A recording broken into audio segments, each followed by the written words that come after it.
He said, pray as you see me pray. Utter these words that you hear me say.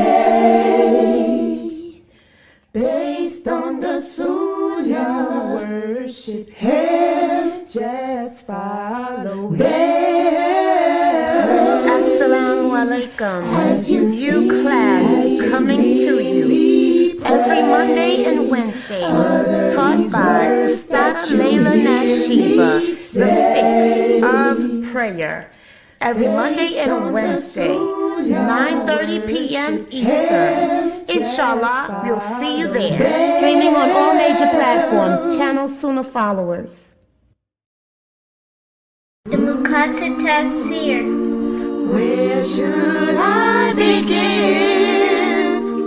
when I'm starting at the end? Pursuing the higher aim, learning the meaning of every page. Where should I begin when I'm starting at the end? Assalamu alaikum. Sunnah Followers presents a new class, the Muqaddam of Tafsir, being taught and brought to you by Ustada Layla Nashiba. Please stay tuned, streaming on all major platforms, right here on Channel Sunnah Followers. You will make it through. The fitra is awake in you. With Quran and Sunnah by your side, it's a place where it will thrive. You will make it through. You will make it through. The fitra is awake in you. With Quran and Sunnah on his side, here's a place where it will thrive. You will make it through. With Quran and Sunnah on his side, here's a place where it will thrive. You will make it through. Alhamdulillah, wa salat, wa salamallah, wa rasulallah. I'd like to welcome everybody to our class on called Sacred Bonds. And this is the class where we discuss marriage in Islam. And today we're going to continue discussing what we began last week. We're going to speak about a blended family. We're going to speak about how to make a blended family successful.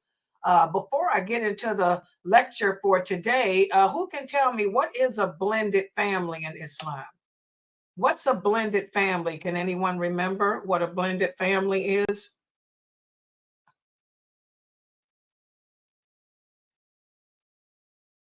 Anybody? When we use the term blended family, what are we referring to? Does anyone know?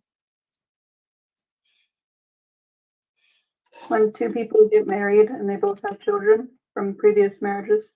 Exactly. This is when you marry and you have children from other marriages. So in other words, the children are yours, but the children are not related to each other. And that's the thing we're going to have to be careful about when dealing with a blended family. Okay, even though the children are from the opposite spouse is related to you, they're not related to your children. So you're going to have to implement certain guidelines within the family, within the household, so as that marriage and that family can be successful. And that's what we're going to speak about today. So let's put the, wait a minute, put the PowerPoint on. Let me give myself access. I don't know why I don't have it. Okay.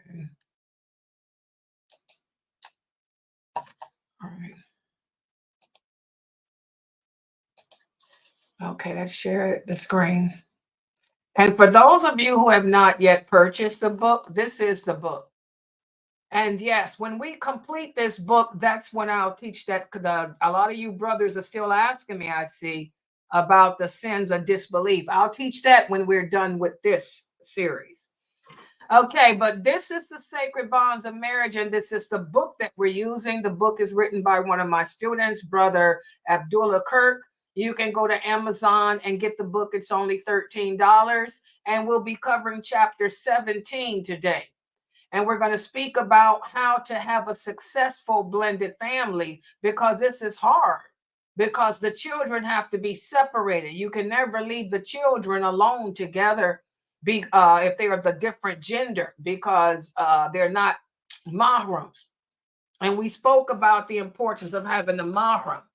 So let's talk about it. But oops, I'm sorry. What did I hit a button here? Okay, let's talk about it.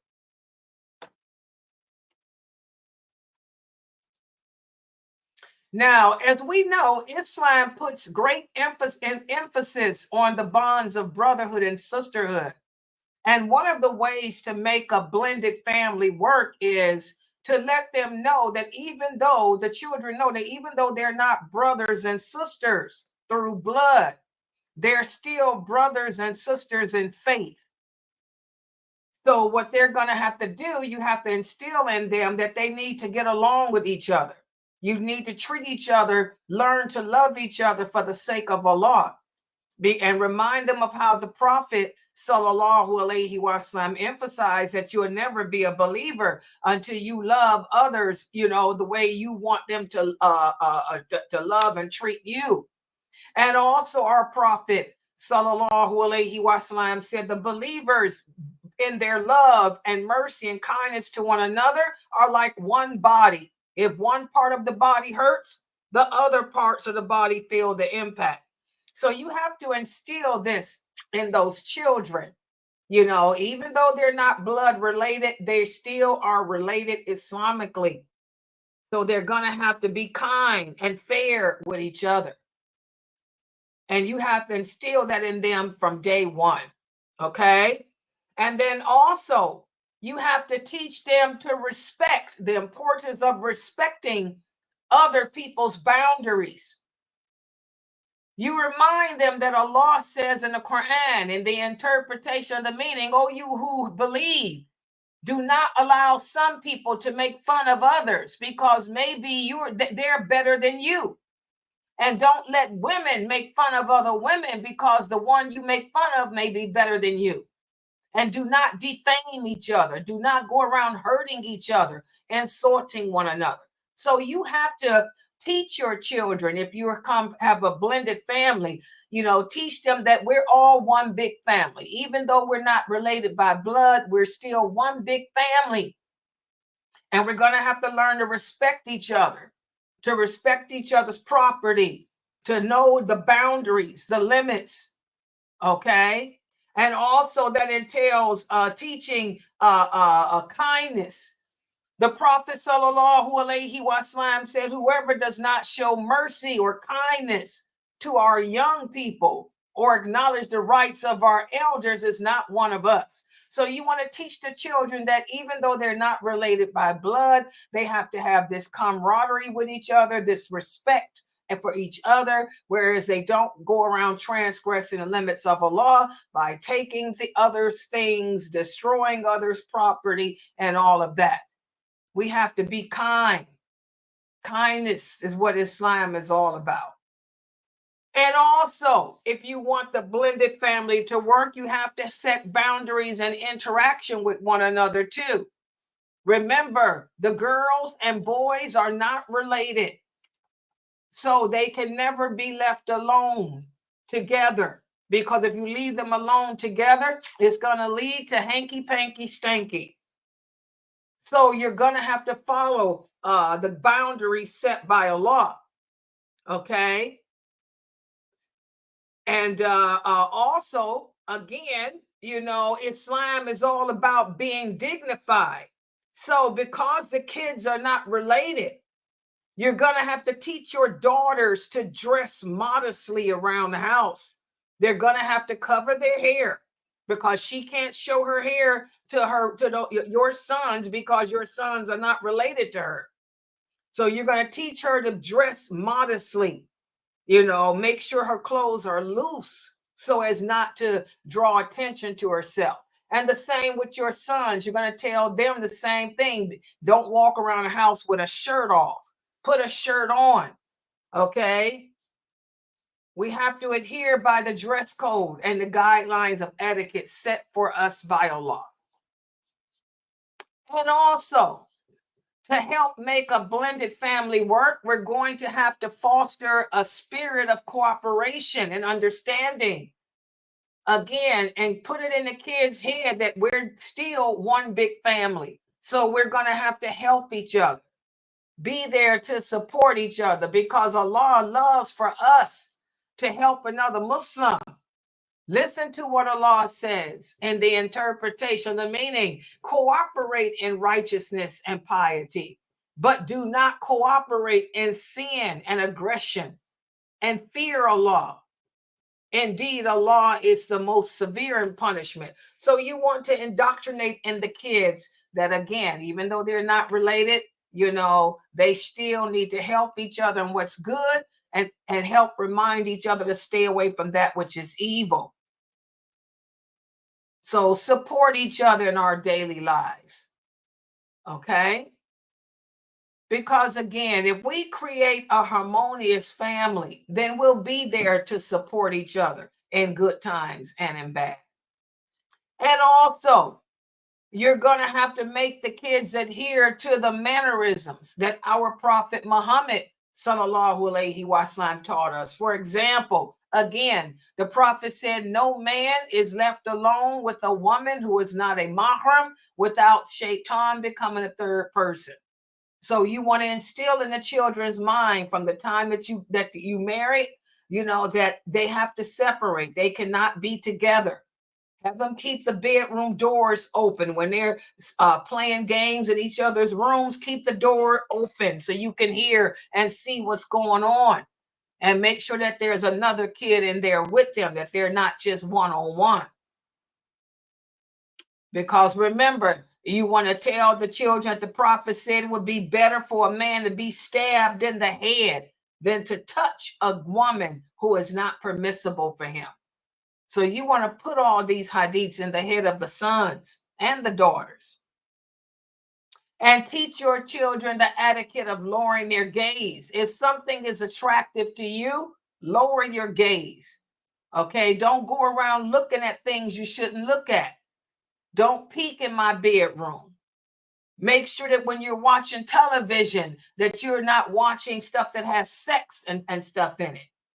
You want to make sure that the girls are always covered, that they have on jilbab. I ain't talking pants. I'm talking a jilbab, an overgarment to wear around the house, because it doesn't emphasize their shape, the shape of their legs, their body. You don't want them advertising themselves, and then they end up in a terrible predicament. And also, you want to teach your girls, to not be soft in their speech. They should speak the way I'm speaking. A lot of people accuse me of being upset and yelling. I don't yell. This is the way I'm supposed to speak. This is the way Allah commands.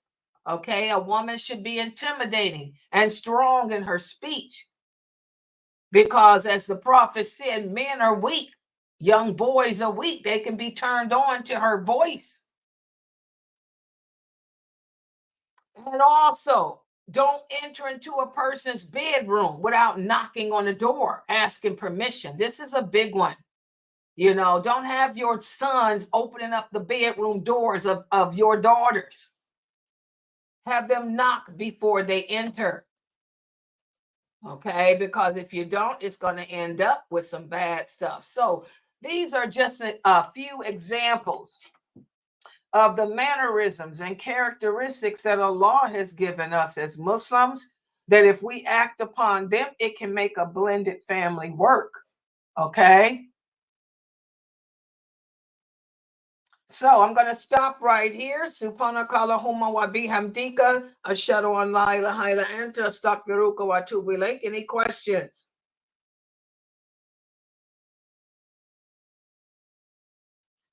Yes, you have to keep them away from each other alone, because they're not mahrams. They're lawful in marriage.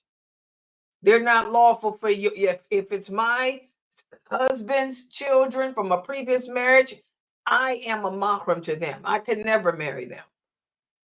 Okay? But they're not mahrams to my children.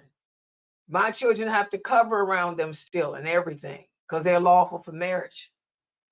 You got it? Yeah, alhamdulillah. Any other questions or comments? Okay, I'm going to stop right here. I want to thank everybody for joining and participating in the classes today. I'll try to have everything posted up by tomorrow. Make sure that you understand that tomorrow is Monday. We have two classes, the 6:30 class and my 9:30 class. And also, guys, please support this dawah effort. You know, we need money to pay for our website expenses. You guys know the drill. Please support us. Okay, I'm going to log out for tonight. Subhanakallahumma wa bihamdika ashhadu an la ilaha illa anta astaghfiruka wa atubu ilaik. Okay, I am so tired.